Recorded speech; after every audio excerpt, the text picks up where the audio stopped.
Hey, what's up YouTube? Today I'm going to talk about things we already have in our pantry that we can use for disaster preparedness. Alright, so first of all of these foods can be made pretty much just with water or eaten without. So what that means is if the grid goes down, we lose power, there's a hurricane, there's another snowstorm, Russia hacks our grids, whatever the case, we'll be able to eat and not only sustain ourselves, but have enough variety that we're not feeling like we're needing something or completely hating our lives. So let's get into that. So again, first of all, need some water, right? Everybody can keep a gallon, 2, 3, 4 gallons just for cooking in a pantry somewhere. You can even have bottled waters for personal use, but nonetheless, as long as you have water available to cook with, you're gonna pretty much be able to make anything here. And this is a pretty good spread, to be honest. So I want to go through and kind of talk about it from, I guess, left to right. Obviously, I have protein powder. Anybody that's into working out or just maintaining a healthy lifestyle probably has some protein powder already in their pantries, and that's pretty important for obviously protein, but it's also got a lot of macro or micronutrients in it that can help you to sustain. So everybody has rice and beans in their pantry. All it requires is some water. You can literally boil it on a jet boil style cooking device. You can make lots of it or just enough for a personal amount. If you got a family, you could even take it outside on the grill and use it on that pilot on the side, or place it right there directly on the grill, especially if it's gas. You're going to be cooking in no time. If it's charcoal, make something work, but it's better than not eating anything at all or just living simply off of canned foods and other things. But let me dive into that a little bit. So again, rice and beans are great, they're a staple, but when you want to mix it up sometimes, cup of noodles. Everybody's got cup of noodles or ramen noodles. People eat these on a regular, like they're not just something you would eat during a disaster. So this is kind of comfort food in a way, but it's also something we all have in our pantry, so that's awesome. You can make any type of pasta with canned pasta sauce of some sort in pasta. I mean, really all you need is boil the water and then dump the sauce in. It doesn't have to be fancy, but it can be pretty good. You can have mashed potatoes. Yes, these are instant mashed potatoes. All you got to do is add water and heat them up. They're not that bad considering. And when you don't have power, like I said, comfort food is it's a great thing because you're going to be pretty much demoralized already, hungry. You're probably going to be tired. Also, if you want to get some protein in, you like fish. I like sardines personally. Tuna also good stuff. If you're not a fan, you can have canned chicken. They have all kinds of canned meats that all you have to do is put them in a pot and heat them up or eat them cold. No, I don't eat potted meat and Vienna sausages.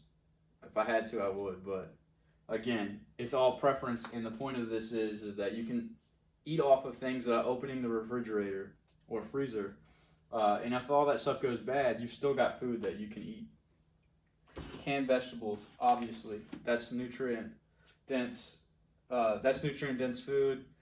It's going to provide you with energy, carbs, micronutrients that you'll need, and something different. Any type of nuts, pistachios, peanuts, walnuts, cashews, whatever, they're going to have a good shelf life like everything else on this table, and then you're going to be able to eat something that's high in protein, high in fat, and it's going to be good. You can have pancakes or waffles if you have some oil laying around, and all you need to do is just get a flat skillet, heat that thing up, and then you got some pancakes. Pretty simple. You want some fruit, you can always have just applesauce, individually packed. All this stuff has a really good shelf life, and you don't really have to worry about it going bad like fresh fruit. You don't have to worry about refrigerated either. If you got kids around, same thing can be said for raisins. Some people eat raisins. I think they're okay, but nonetheless, they're going to offer you micronutrients that you might need and something sweet. The same goes for this canned pineapple juice. I mean, this can all be added to stuff, and you would typically use it for ingredients, However, I mean, just add some water to that, give it to your kid, good to go. Also, speaking on kids, like, yeah, you're gonna have formula if you got a baby. If you don't have a baby, you got a toddler running around that's gonna need milk. That's gonna be an issue. But just for sustenance, just for something else other than what you're making at the dinner table, something like this, baby food that lasts a long time. That's obvious. Peanut butter. Peanut butter offers fat and protein, and it's pretty good. People love that stuff. If you want something to last a little longer, PB2. It's powdered peanut butter. It's not going to go rancid because it doesn't have a lot of fat in it. So it's really good for you. The obvious, I think, is the beef jerky. So beef jerky, everybody pretty much has that. And if you don't have it, get some because it's good. And I'll eat beef jerky any time of the day. So some Pedialyte packages or liquid IVs, just to give you those electrolytes that you may or may not be getting. Always keep some salt around too. We're talking about pretty much anybody that's staying home, their refrigerators goes down, their energy, they don't have any power, and you need to eat stuff without getting bored of rice and beans or top ramen. So this is all good stuff to kind of like add to your diet. It's got nutritional value and it mixes things up a lot. Personally, I know that I love coffee and I'm gonna have plenty of it. It's really good for making you less hungry and just having something to do throughout the day. And it's caffeine. It's gonna offer you energy without offering you, calories. So that's pretty good too. The caveat to all of this, and I'm not really going too deep into it because this kind of defeats the purpose of the video. But you could buy these Mountain House style foods, MREs, and you could eat these entirely for breakfast, lunch, dinner, or mix them up. But the problem is with these is they're expensive, and all of the stuff I've laid out on the table, the stuff you're probably eating throughout the week, month anyway, so you already have it. You don't have to go out and buy things that you're not gonna probably ever use unless you go backpacking or camping and you rely on these primarily for those types of meals. So all of these items, again, are something that you're gonna have in your pantry already. They've got a pretty good shelf life. Some of them are 6 months, some of them over a year. But the point is that you're gonna be replenishing yourself, as you go to the store. You're gonna be buying more Kodiak cakes. You're gonna be buying more top ramen. You're gonna be topping off your canned vegetables as they go. The point is that you could just buy extra while you're at the store in preparation of grid down scenarios or having no electricity.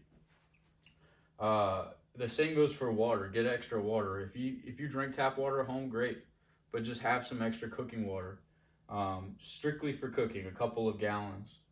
The same goes for coffee. Get an extra can of coffee. This stuff lasts for a long time, especially if you freeze it, and especially if you freeze whole grounds and then grind them later.